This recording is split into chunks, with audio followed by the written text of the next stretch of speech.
DJ Sun. DJ Sun, baby.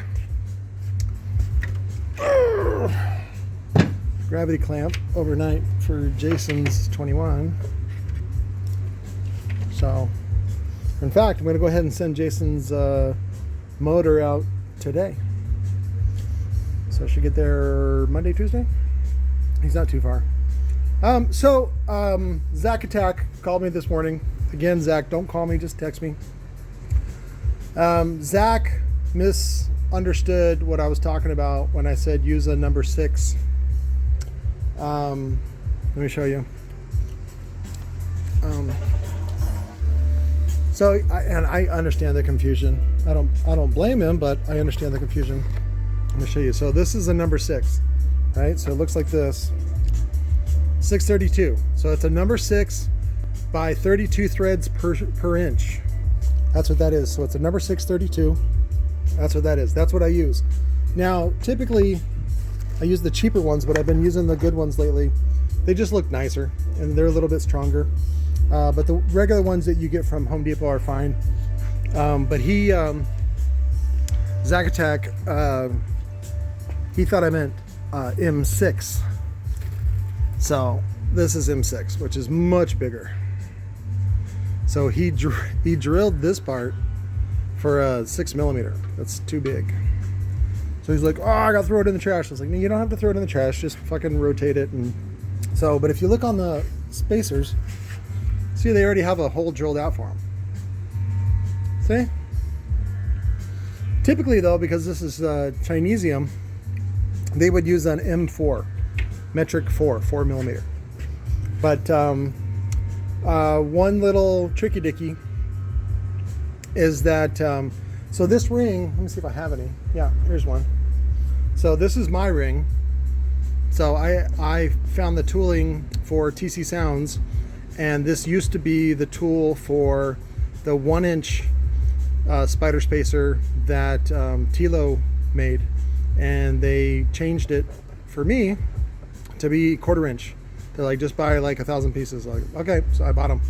And you can get these, I sell these for like 10 bucks each, shipped for the first one, and then $5 each after that. It's just to cover shipping. But this is the one that's most popular that T.C.O.Z used for years and years. This is 0.65 inches thick. This is 0.25, 1/4 inch. So 0.65. And then now, Lord of Bass, he didn't tool this up, but this is available from China. So and I just get these from Lord of Bass. I don't have to order 1,000. They're way cheaper than these. But I still got these made. I just got a bunch of these made, 1/4 inch, and then we have the 1/4 inch by 8 inch. And then they also have the tooling for the 1-inch spacer by 8 inch.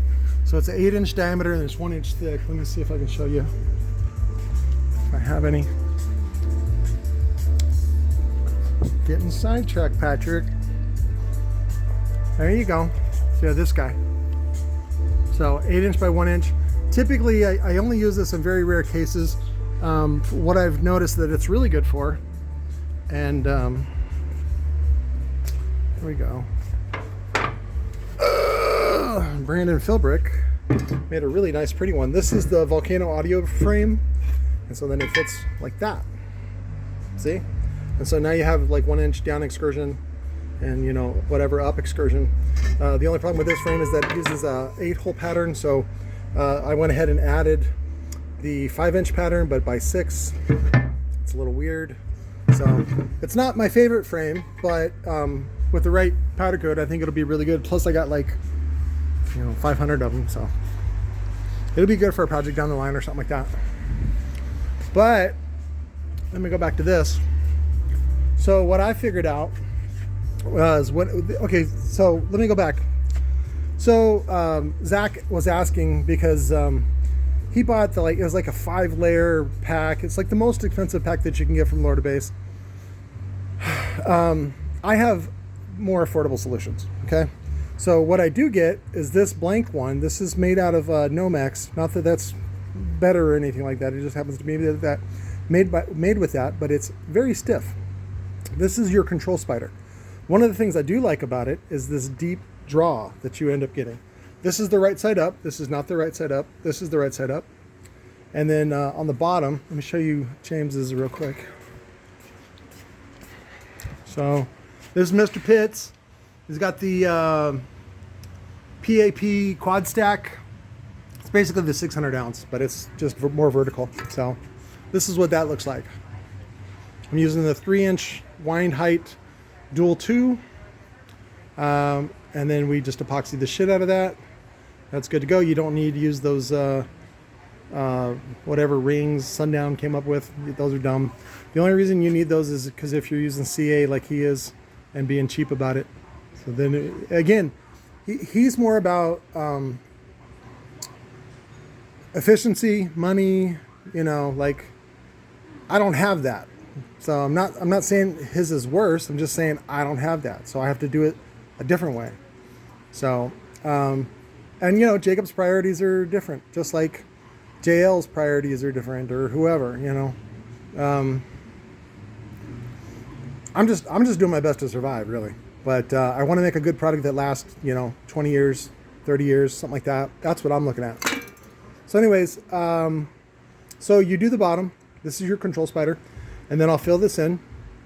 And then what I do, like I showed you on Jason's, is I use my spider spacer, which is 1/4 inch, but it needs a little helper, right? It needs a little space so that it can sit out on this outer edge. And then I did the gravity clamp overnight, which is where it's at now. And that's really the only trick. Now what's going to happen now is I use my regular spider, which is the dual layer with silicone in the middle. You guys know I like silicone. So, and then I wanted to make a comment real quick too. I had the factory this time terminate these, which I charge like $5 for you guys if you want the spiders with the leads on them. The problem is that the joints aren't very great. We found a couple of defective ones. And so I got to go through and re-solder, reflow them. They look okay, but I just go through and reflow them, and then I put boots on them and make them look pretty. But this is the spider that we use. It's a good medium stiffness. But for this motor and for this 21 inch, it's not quite enough. And so that's why we use this as the control spider, this one. This one is the control spider, and then this is mostly just for tinsels. It does add a little bit of resistance, and the FS should end up being, I want it to be above 28 and below 35. And a lot of that just is, even at my experience, is still a guess. I still don't know. I'm still just guessing. I won't know until the very end. And now once I get on to production where I'm doing, you know, the same thing over and over again, then I can make a more predictable result, and I can make small tweaks if somebody wants it for home theater versus, you know, a daily driver or even an SPL. But this will go on, and then what I do is also, so this will get filled with epoxy, and then what I do is I put the rings. This is what I use the rings for. So these are the rings I was telling you about, the stupid sundown rings. And what I do is I put it on there upside down to sit like that. And so what that does is it raises up the spider, and it gives it something to sit on like it does here. So that way you're spacing the spiders just a little bit. It's not for stability or anything like that. What it's really for is just so they don't slap and hit each other. Because I've noticed sometimes back in the olden days, when I would do that, it would come down a little bit, and then it would tap here at this spot. So you want to have it raised up a little bit. I may have to extend the former on this now that I'm looking at it, which again is fine now that I have my former extensions, these guys. So I feel much more prepared. And again, that's one of the reasons why I haven't really gotten into production. Let me spit this out. It's just me, and I don't have any money, and relative to like a audio company. And so I got to figure out how to do things on the cheap, and I have to figure out the best way to do it, and also how do I undercut the big guys that are using China? You know what I mean? And that's what's funny is, like for example, Jacob Fuller or whatever, Scotty Johnson now, his production cost is like half of mine, half, but he's still selling for more. But then you go, well, what he is he's cutting in middlemen. And he tries not to, but he's cutting in middlemen, and those are the dealers. Anybody like Scott, Dildo, or Showtime Electronic, or whatever, whoever's a dealer or a distributor for Sundown, Sunclown, whatever you want to call them. I did want to make a note. There are the things out of here. That's for the leads to go on, so there is a way to put it on there. And it's not terribly important, but it's good not to have it pinch in there. But again, I just fill this up with epoxy first. Sometimes I wait the next day after it's hardened before I put it on. Sometimes I put it on, it floats a little bit, and you just want to be careful with the leads. I have the leads come up like this. So, and I do like these new coils with these really extra long leads. This is really nice. So especially if I extend the former, I have to go up a little bit. I don't think I'll have to go up much, maybe like an inch. So I can extend that. Again, this is that coil right there. There's the part number. Sorry, let me see if I can get in there. There we go. Lower to base. So these are, I think, like $120 each, retail. I would love to outsource them, but right now I don't have the money for that. So I got to buy from lower to base too, just like you guys. But so anyways, this will go on. And then I do a final ring on top of that to clamp that down. And then it's done. And then we put on the cone. So, but, oh, sorry, real quick, for Zach Attack, I forgot about you, Zach. So once this goes on, and then this goes on top of that, so it'll look like this, but there'll be a spider in between. Get that in there, so that'll be the final stack. That's what the final stack will look like. And then what I do is I drill down in the center. I just try to center as best I can, go straight down, and that's where you want to have, like, I think it's 2 or 2 1/4 or 2 1/2, something like that. And I was telling you about the number 6 32 lock nuts. Will if you put like one facet against the frame, this little lip down there, it'll pull itself in. So, but I wanted to go over that. Let me see. I guess we might as well turn this into a Friday, whatever. Think Gonzo, it's base Friday or whatever. This is the 24. The 24 is a little bit different. It has a much wider pattern, bolt hole pattern, which I think is 170. This is for John Locke out of New Mexico. I think I have to work on the adapter this weekend. Hopefully Chris will come in and we'll add the 170 millimeter pattern to this adapter, and then that way it'll be removable. So for him too, I got to move these motors too. These motors are sitting here, these 600 ounce motors, and I got to ship them. But I don't like to overwhelm my UPS guy, so I only do like maybe one per day. Let's see. Oh, this is the Solo X, the small motor. This one probably is still even bigger than the most recent version of Kicker's Solo X. And this is the small motor. So why they downsize like that, I think, is just to be more mainstream. The price, I think, is a little bit better, but you know, the whole thing is, the new one anyway, is all 100% Chinesium. I don't know where this one's made, but I think this one's all Chinesium as well. I got the adapters done. These are the 615s that I'm building for those. These are the removable adapter plates. See? So the bolt hole circle, again, I'm going to put this motor, the DIMMs, into Audio Guts. Guys, participate in audioguts.com and start adding like motor dimensions, gap dimensions, things like that. Bolt hole circles, how thick the top plate is, how thick the motor is, or whatever. So, but that's how that works. And it just 4 bolts goes into place, and then it's removable. So, what was it? This is the 6-spoke from Phi. You can buy it direct from China, but excuse me. This is Scott Atwell's redesigned frame, tooled frame. 6-spoke version of the TI frame, makes it a bit stronger, and it happens to have the 135 millimeter bolt pattern, but it is by 6, and this one, the motor, the Solo X motor, is by 4. So that means it's 135 millimeter diameter from center to center. That's how you measure, from center of the bolt. Center of the bolt. You can measure left to left or right to right. Either way, you want to know the diameter of the BHC bolt hole circle. So that way we can put, you can see it there. Where's it at? No, it's this one. Like that.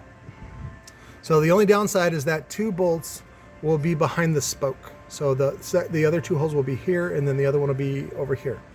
So, which isn't terrible. We still get the tool in there, and then you can ratchet it. These will be nice and easy through the window. But other than that, we're doing this one as a 12-inch TI frame. It doesn't need the TI frame, but it doesn't hurt for the most part because we're controlling excursion by way of a short coil. Just like I made fun of Wolfram for doing that. They do it for show. This one is a couple of reasons. If you want to, whatever. If you want to call me a hypocrite, that's fine too. I don't give a shit. But basically, it's going to sit in there about like that. Could we do a longer coil? Probably. But I have this one and I have these made. So, but this will enable this pole extension, former extension, will allow me to use it with the TI frame and GONZO cone. There's that, and then I sent them a couple of pictures to give them a choice. So, and then that's the dual spider, dual layer with silicone laminate, and then quad leads for whatever you guys want to do if you want to go nuts on those. And I think for these, for these we're doing dual 2. I was going to do single 4, but I want to give him the ability to resell after he's done with this project, you know, because none of this stuff lasts forever, and I want people to have a easy way to resell these. So I'm going to actually make them dual 2 instead of single 4, and then he can run a jumper on the outside. I'll have to go through my notes again. This is for Danny, Danny's client. I sent him the pictures today. I forgot what he's doing, if it's dual 1 or dual 2, but because it's a quad coil, we can wire it for whatever we want. So that's what's good about that. I think that was it. I still got to test Josh's thing, his Neo one. I showed you guys that last week. Oh, and I wanted to do a review on this little shithead, WX. Nice little dust cap, a little retro looking, but this thing is just a piece of shit. And I can't believe they charge like $100 or $200 for whatever it is. But I'll rip that apart and show you guys the guts on that one. Oh, and then the lithium. I'll show you the lithium project. I'll do a separate video on that. Some of the guys got mad because, again, I'm having really a difficult time figuring out how to pack this, and I think I just have to double box it or even triple box it because it's hefty. It's almost 60 pounds, and this is 128 amp hour, and this one is much more compact, and this one's 105 or 115, I forget. But basically the same power, but a much more compact space. But some of the guys were complaining, especially on the car audio forums. Sometimes I post in the car audio for sale forums on Facebook, not because I want to sell them to them. It's mostly to get a rise out of them, because I do stuff that is, I don't want to say taboo. It's not the norm. And a lot of guys in car audio, especially the high performance section of the market, the guys have OCD and they don't know they have OCD. So they get a little spazzy about certain things. So somebody was talking about, oh, you need balancing and all this other stuff. The more that I study the balancing, the more that I just see it's bullshit. So, and I compared it to, you know, having to wear safety goggles in order to drill. You don't actually have to wear safety goggles in order to drill a hole, right? You can squint. And then it's like magic. Nothing gets in your eye. Of course, that's a joke. Oh my God, I can't believe I have to say it's not a joke, or that it is a joke. Anyways, no, actually a lot of this is self-balancing. Basically, these are in series, just like inside of a big one. These are 6 volts. Inside is 2 volt cells, all wired in series, 3 of those. And so you get 6 volts, 6 volts, 6 volts. Basically, we did the same thing here, which is we got 4 in series, and then they're all in parallel. And then what I did was I charge it up, and if it doesn't charge, and if it doesn't get to a solid green on this motherfucker, it's not good, and I got to pull it apart and troubleshoot it. But it did. Both of them got to solid green. It took like a day, maybe 2, to get there, because it's like a trickle charge. It's not real fast. And then what I do is I load test it, so that I have the old Harbor Freight, what's it called? Carbon pile load resistor. I got the new fancy pants battery one from Amazon, which is great. It's like $26. I'll put a link to it in the description. But I still prefer this one. I don't know. There's something about it, about seeing the smoke and about just kind of, you know, putting a 300 amp draw on it and like controlling it. I don't know. It just seems better, but they go from about 14.4 and then they drop to about 13.2, 13.5, which is normal. That's pretty normal when you're putting under 300, 350 amp load. And then they're fine after that. They recover fine. So, but I've tested both of them. Those are both good. And that's really all you need. The only thing you need on these is a fuse.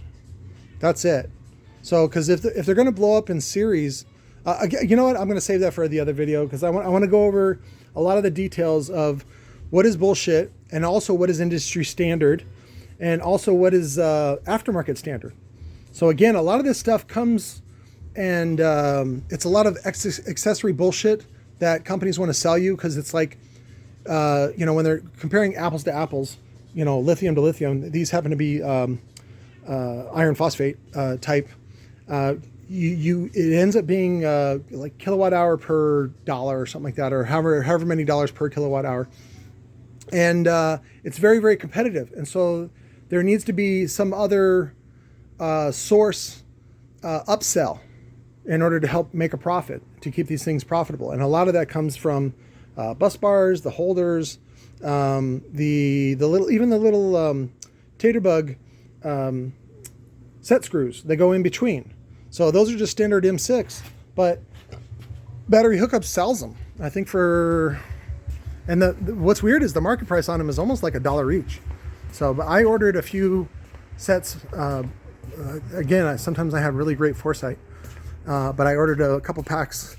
They only come in like packs of 10, and I got the stainless ones from AliExpress. So, but the boys cleaned up the table pretty nice, and then we got all our American-made gaskets, and these are all the 12-inch gaskets, and then I think, no, 12-inch gaskets down there, and then we had, some of these are the ABS rings, 8-inch, and then it's not quite 10-inch, it's like 9.8. Let me see what else. I think that was it, mostly moving around a lot of boxes and stuff. But, and then this, Josh Pastrana dropped this off. I actually think I can refurb this and just put a new cap on it that didn't get all weather beat. I think it was outside for a little bit, or in the New Mexico sun. The top plate shifted. You got it pretty, as you can see, the discoloration, got it pretty hot, but it still might work. I think it'll still work, but it's shifted, and it's not my best work. Looks like it's got, it's just soft. Oh, I see. So they set something on it for a really long time. So what you can do is to fix that. See how it's got the sag to it? So you just set something heavy on it, and then it'll recover. It goes back to center. But I should be able to just put a new cap on that and then sell it the way it is, because we had to reset the motor, reset the top plate on it. Let's see what else. Oh, this is available. I think this is a ZV4, 12-inch, or the X. Either, I think actually those are the same motor, very, very similar. I have this available, and then I also have, oh, this is the ZV4. I have the ZV4 18. I can make it an 18 or 15 or whatever you want. I have this one available as well, if you want me to build this out. This MA Audio one, I got, I think for like 20 bucks. It's got really shitty leads on it, but it's got a nice big motor. I was just gonna use it for home theater, but again, it's for sale. I always collect a bunch of cool shit for me, but I end up selling it. Oh, this is almost done too. This is for James. He's been so patient, so kind. I'm waiting on the hardware. I did order hardware from Zorro, which is like, I guess, the new McMaster car. And they have really great prices, and they're always sending me 20% off coupons, which is really nice. But for some reason, it ended up in my, I'll take the blame for it, because they didn't fill the order out wrong. I probably just grabbed the wrong ones and I didn't even think about it. But this uses M8s as the in-betweens to hold the motor together, and for some reason I ordered M10s, and so I go, hey, this doesn't fit, and then I'm like, okay, Patrick, you're dumb. It's like, okay, let me get this straight. So, but let me get this off. There we go. This is the shim. I already have the shim ready to go, so all I have to do is drop the top plate on it, and it'll be ready to go. I think I'm actually going to go back and brush away this paint and this paint, and the pole I will actually clear coat, so I want it with a silver background, and then we have to put the stacks on here. It's going to get 6 stacks, 2 on each leaf or whatever you want to call these, and then I'll go back and hit it with clear coat, the whole thing with clear coat, so that way anything that's exposed will get some clear coat on it to keep it to being rust resistant. So, and then the same thing with the top plate, because the top plate will be exposed. And then what I'll do is, like I did with Josh's motor, is I flip it upside down and then I'll go ahead and do it. I won't have to do a lot of the epoxy work like I did on Josh's. I decided not to bolt Josh's and then just leave it as is. And then he's going to get rid of it anyway. It's not for his system anyway. He's getting 418s with the 600 ounce motor from lower to base. This is for James though. James is doing it like an LMS Ultra, LMS Ultimate, and this was originally a T2 Rockford Fosgate motor, and then what I did was I turned down the center and extended it, so it's like, again, this is like if T.C.O.Z could really do the Ultimate for LMS, this is it. And of course this is a one of a kind and totally prototype, but it's going to kick ass. It's going to be really cool. Each motor is good for about 400 watts, and so he's going to have 3, 6, 9, 12, 15, 18. So whatever 18 times 400 watts, that's what we did before for Mr. Span, but it did not survive shipping. So, but this one we will definitely crate up, and then it's also bolted together. So I'm learning, guys. I'm learning.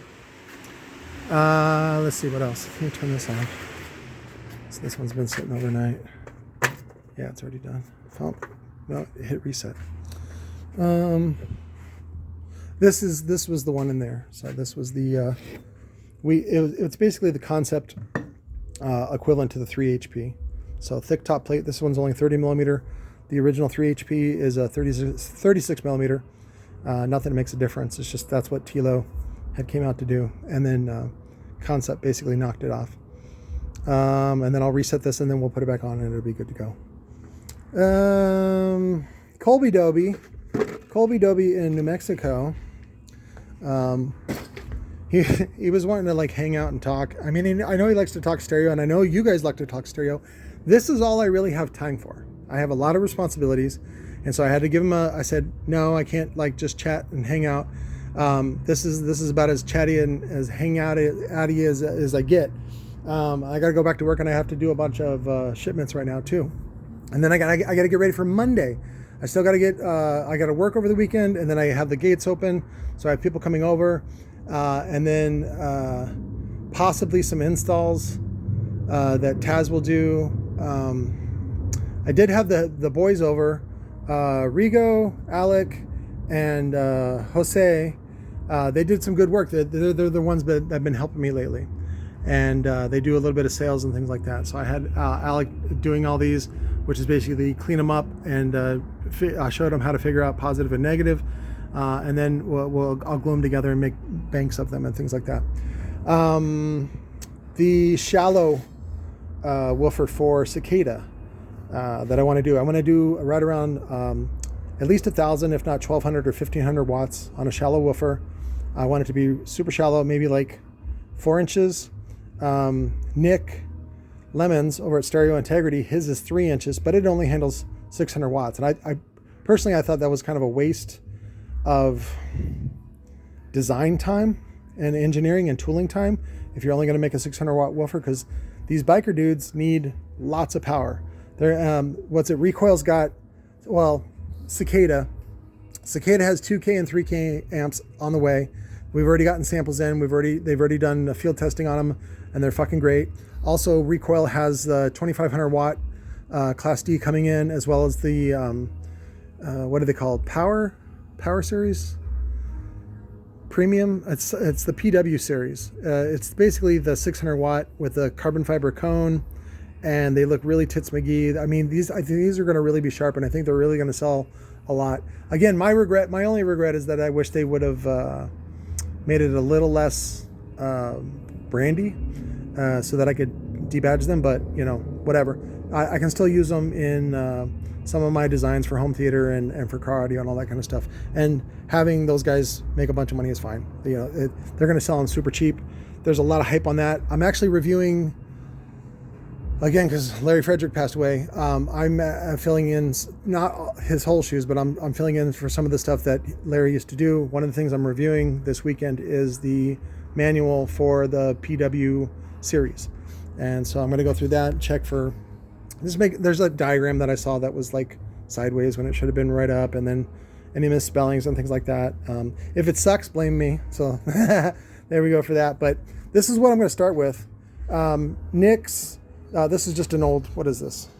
Addictive Audio. And again, this is like super generic. You can find this under 100 other brands. 3-inch diameter pole. It's vented this way. It's vented this way. And then basically I'm going to use some Neo, and then probably this thick top plate. I don't know. We may do something modular, but basically we've got to get it real thin and really powerful, and then handle a lot of good power with a nice copper coil. No diss to Nick, but for me personally, like, it has to be at least 1,000 watts or more in order to be into these biker guys. Otherwise, like, what's the point? Especially with it being Neo, I thought it should have handled more power, but he's rating at 600 watts. Maybe it does a little more power. I don't know. See what else? I don't know. That's about it. I'm just super tired. I sleep as much as I can, and thanks for all your questions, guys, this week. Oh, that's what it was. Well, this video is already 30 fucking minutes, so I'm gonna go ahead and call this, and then I'll get around to the other videos. There's another video I wanted to do to show off the Chochadile deal, which is the Class D blank amps. Kenneth Martin out of New Mexico was like, "Can I put anything on these amps?" I was like, "Anything." So if you're what's the word? Enthusiastic about your white heritage and you want certain symbols, I don't give a shit. I'm honoring your freedom of speech. If you want naked chicks on there, if you want anime chicks on there, that's fine. If you want your grandma doing porn, we can try to put something together for you. Why you would put that on an amplifier, I don't know. If you want to put your baby that survived for a week and then died in natal care, we can do that too. You can say "rest in peace, little buddy," or whatever you want to do. I don't care. But on that one, we're doing, I think it's $50 on the combo for if you want to add laser engrave, laser scribe, whatever you want to call it. And we can do photographs on those as well. But I'll do a separate video probably later tonight or tomorrow, just to show off the guts and stuff to you guys, and show you what that's about. But anyways, I got to get back to work. I love you. I will talk to you later.